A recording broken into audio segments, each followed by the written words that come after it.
So dear student, then second is a secondary succession. Primary आपण पाहिलं, आता या ठिकाणी पाहणार आहोत आपण secondary succession. So two type of the succession are present: autogenic succession and allogenic succession. So first are autogenic succession. Auto means completely are a natural in formation from the environment to change. म्हणजे आपण असं समजा की त्या ठिकाणी एन्व्हायरमेंटने स्वतःहून त्या ठिकाणी जो बदल घडून आणलेला आहे त्याला आपण म्हणणार आहोत. आणि विदाउट डिस्टर्बन्स, कुठल्या प्रकारचे डिस्टर्बन्स न येता नॅचरल त्या ठिकाणी होत असेल त्याला आपण ऑटोजेनिक म्हणणार आहोत. For example, the formation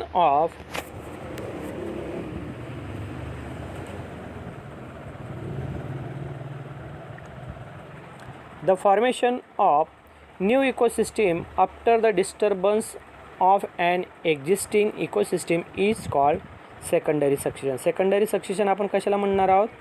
without disturbance, कुठल्या प्रकारच्या त्या ठिकाणी एन्व्हायरमेंटमध्ये डिस्टर्बन्स न आणता जे फॉर्म्स होणार आहेत त्याला आपण सेकंडरी सक्सेशन म्हणणार आहोत. It begins the major disturbance such as in devastating flood,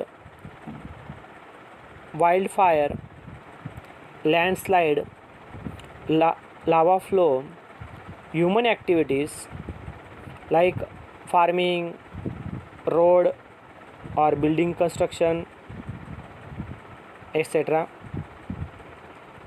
A part of a landscape, secondary succession occurs more rapidly than primary succession. It is of the two types of the succession.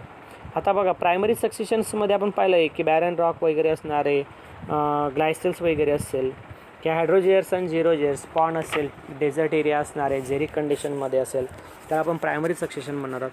पण secondary succession काय असणार आहे की यामध्ये without disturbance, म्हणजे कोणीही त्याच्यात न करता मात्र नॅचरली त्या ठिकाणी खूप मोठा बदल घडून आणतो त्याला आपण सेकंडरी सक्सेशनमध्ये सुद्धा त्या काम करू शकतो. New ecosystem after the disturbance of existing. After the disturbance म्हणजे उदाहरणार्थ मनुष्य त्या ठिकाणी आणत नाहीत, मात्र ॲक्सिडेंटली म्हणा किंवा नॅचरली त्या ठिकाणी खूप मोठ्या त्या ठिकाणी आपत्ती त्या ठिकाणी येते, त्याच्यामुळे पूर्णतः इकोसिस्टम डिस्टर्ब होते. आणि डिस्टर्ब झाल्यानंतर जे नवीन त्या ठिकाणी फॉर्मेशन होतं त्याला आपण सेकंडरी सक्सेशन म्हणणार आहोत. आता ही मात्र काही वेळेस ती ऑटोजेनिक म्हणजे काय, ती नॅचरली पण असणार आहे, कधी कधी ती मॅनमेड पण असणार आहे. मग या ठिकाणी secondary succession are more rapidly primary succession. आणि सेकंडरी सक्सेशन जर असेल तर ती मात्र प्रायमरीपेक्षा सेकंडरी सक्सेशन ही रॅपिड आहे, म्हणजे खूप लवकर त्या ठिकाणी घडत असतं. आणि प्रायमरी सक्सेशन जर असेल तर ती मात्र स्लो असणार आहे. मी एक एक्झाम्पल म्हणून मी सांगेल, काही वर्षापूर्वी आपल्याकडे उत्तराखंडमध्ये त्या ठिकाणी जे ग्लायशियर्स मोठे त्या ठिकाणी तुटले होते, ब्रेक झाले होते, त्याच्यामुळे मात्र या ठिकाणी उत्तराखंडमध्ये जे केदारनाथ ह्या ठिकाणी येणारा फ्लड, म्हणजे पाण्याचा जो फ्लड आला यावेळेस मोठमोठे अक्षरशः त्याच्यासोबत येणारे मोठमोठे दगड, पहाड तुटून त्या नदीमध्ये त्या ठिकाणी एंटर करत होते. त्यावेळेस तिथं असणारे लोक म्हणा किंवा तिथं असणारे एन्व्हायरमेंटमध्ये पूर्ण त्या ठिकाणी बदल झालेला आहेत. म्हणजे नदीचं स्वरूप त्या ठिकाणी बदललेलं आहे, मोठमोठे झाडं त्या ठिकाणी वाहून आलेले आहेत, मोठमोठे जीवजंतू असणारे, जीव असणारे, समजा त्याच्यात काही ॲनिमल्स असणारे, काही प्लांट्स असणारे, ते पूर्णतः त्या एरियामध्ये जे आले ते पूर्णतः नष्ट झाले आजच्या तारखेला. विशेष म्हणजे तिथली जी इकोसिस्टम असणार आहे ती स्लाइटली बदल झालेले आहेत. नदीने मार्ग बदलले, पर्वतांचे त्या ठिकाणी मोठमोठे पाट त्या ठिकाणी तुटून नदीत आले, त्यामुळे त्या ठिकाणी येणारा जो चिखलाचा पाट होता तो त्या ठिकाणी सेटल झाला. आणि रिव्हर जर असेल त्यांनी मात्र मार्ग बदलले, म्हणजे त्या ठिकाणी मोठमोठे अवशेष ते तर प्रेस झालेच, त्याचसोबत काही जी लिव्हिंग ऑर्गॅनिझम असेल ते सुद्धा त्याने डेड झाले, त्यामध्ये काही वनस्पती असेल ते सुद्धा त्याने डेड झाले.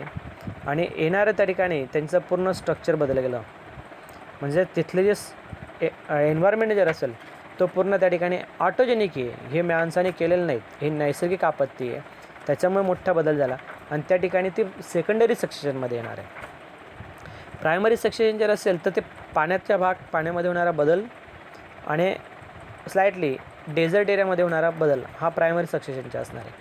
पण सेकंडरी सक्सेशन जर असेल तर ते मात्र येणारी मोठी आपत्ती म्हणा, लावा रस अचानक त्या ठिकाणी कुठेतरी बाहेर धगधगणारा बाहेर पडतो आहे आणि त्याच्यामुळे तिथल्या एन्व्हायरमेंटमध्ये अचानक त्या ठिकाणी गॅसेस रिलीज होत आहेत, मोठमोठे दगड त्या ठिकाणी बाहेर पडत आहेत, पूर्ण पहाड त्या ठिकाणी दगडाचा होऊन गेलेला आहे, कधी कधी त्या ठिकाणी नदींनी रस्ता बदललेला आहे.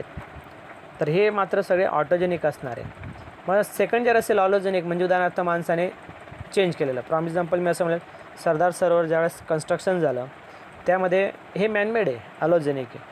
त्यामध्ये असणारे बरेचसे घरं म्हणजे आपल्या ॲक्वायर झाले. काही ॲनिमल्स त्या ठिकाणी जे राहत होते तेही त्या ठिकाणी त्यांची सोसायटी असेल किंवा त्याची कम्युनिटी असणार आहे ते नष्ट झाली. किंवा त्या ठिकाणी असणारे जे काही जैवविविधता अशी जी काही वनस्पती किंवा प्राणी असेल ते पूर्ण त्या ठिकाणी नष्ट झाले.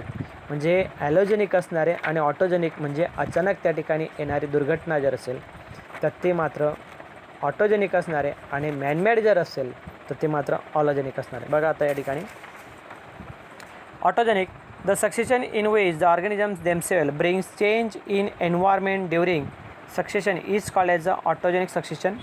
It is derived from by the biotic component of an ecosystem.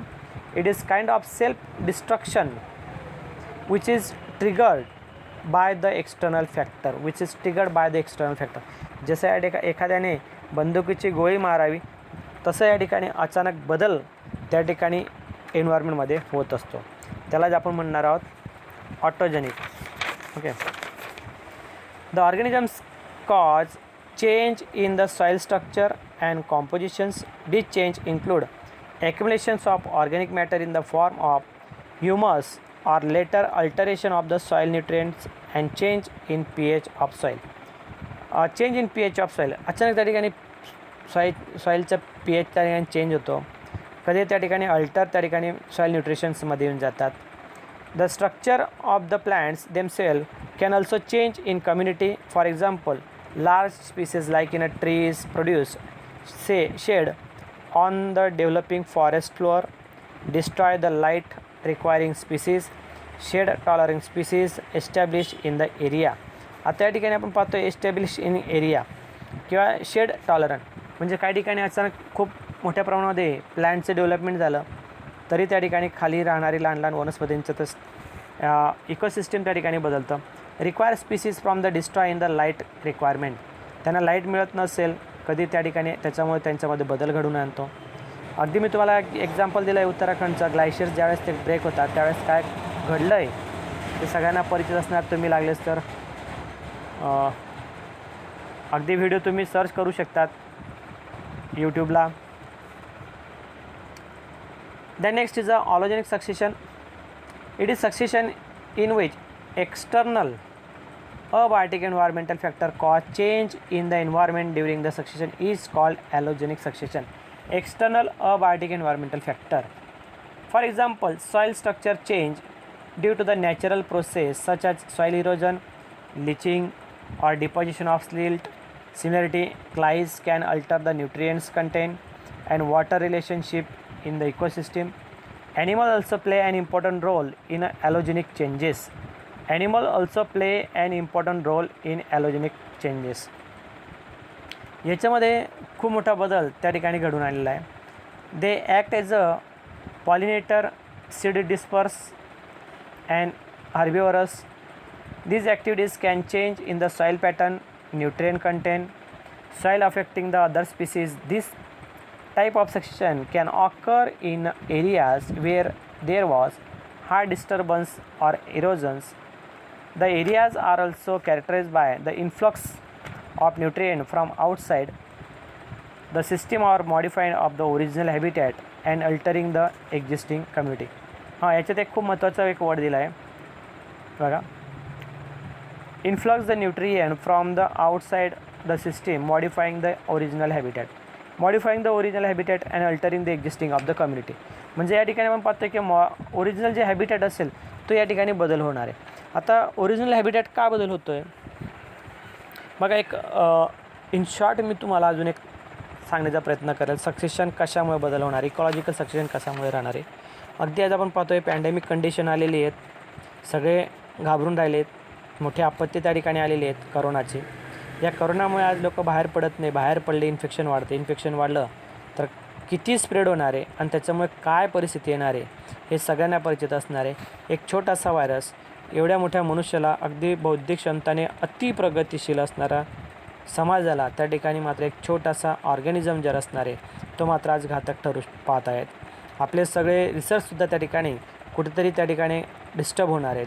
म्हणजे मोठमोठ्या फॅक्टऱ्या बंद पडल्या, मोठमोठ्या लोकांचं कामं त्या ठिकाणी गेलेत. म्हणजे पूर्ण इकोसिस्टम कुठेतरी डिस्टर्ब झाली आजच्या तारखेला असं म्हटलं तरी चालेल. लोक बाहेर निघत नाही आहे, मार्केटमध्ये व्यवहार चालत नाही आहे, इकॉनॉमिकल म्हणा सायकोलॉजिकल डिस्टर्ब झाले, एज्युकेशन कुठेतरी स्टॉप झालेलं आहे, माइंड प्रोग्रेस होत नाही आहे, फिजिकल फिटनेस त्या ठिकाणी येत नाही आहे, इम्युनिटी पॉवर त्या ठिकाणी कमी होऊन चाललेली आहेत. अनेक गोष्टी त्या ठिकाणी या कोरोनामुळे त्या ठिकाणी घडतात. एक प्रकारे हे नॅचरल आहेत, ऑटोजेनिक आपण म्हटलं तरी चालेल. हे नॅचरली असणार आहेत, हे मॅनमेड नाही आहेत, नॅचरली असणार आहे. तो सर्वाय करतो आहे, स्प्रेड होतो आहे, त्याच्यामुळे त्याचं परिस्थिती मात्र भयानक असणार आहे. तर सेकंड थिंग जर असेल ऑर्गॅनिकच्या बाबतीत तर मी असं म्हणेल की डे बाय डे आपण सॉईलमध्ये खूप मोठ्या प्रमाणावर त्या ठिकाणी आपण फर्टिलायझरचा यूज करतो आहे. फर्टाईल जे सॉईल असेल ते मात्र अनफर्टाईल त्या ठिकाणी होऊन चाललेली आहे. फर्टिलिटी रेट जर असेल ते मात्र स्लो होतं आहे. आपण एक्सेस अमाऊंटमध्ये त्या ठिकाणी केमिकल फर्टिलायझर त्या ठिकाणी मोठ्या प्रमाणात त्या ठिकाणी वापर करतो आहे. त्यामुळे सॉईलमध्ये असणारे बरेचसे ऑर्गॅनिझम जर असणारे मायक्रोब जर असणार आहेत ते मात्र या ठिकाणी पूर्णतः नष्ट होण्याच्या मार्गावर आलेले आहेत. म्हणजे या ठिकाणी आपण पाहतो आहे तर प्रायमरी सक्सेशन आणि secondary succession is a most important factor. त्यानंतर आपण पुढचे पॉईंट्स पाहणार आहोत. यामध्ये hydroseres, pioneer, submerge stage, floating stage, amphibious stage, marsh डाऊ स्टेज किंवा वुडलँड स्टेज हे सगळे ॲक्वेटिक फॉर्ममध्ये असणारे किंवा क्लायमॅक्स स्टेज किंवा फॉरेस्ट स्टेज म्हणजे पाण्यापासून तर जमिनीवर येणारे ज्या स्टेजेस असेल ह्या सगळ्या स्टेजेसच्या स्टडी आपण मात्र पुढच्या लेक्चरला आपण कंप्लीट करू, कारण खूप मोठा टॉपिक येतो. Okay, thank you very much all student. Good day.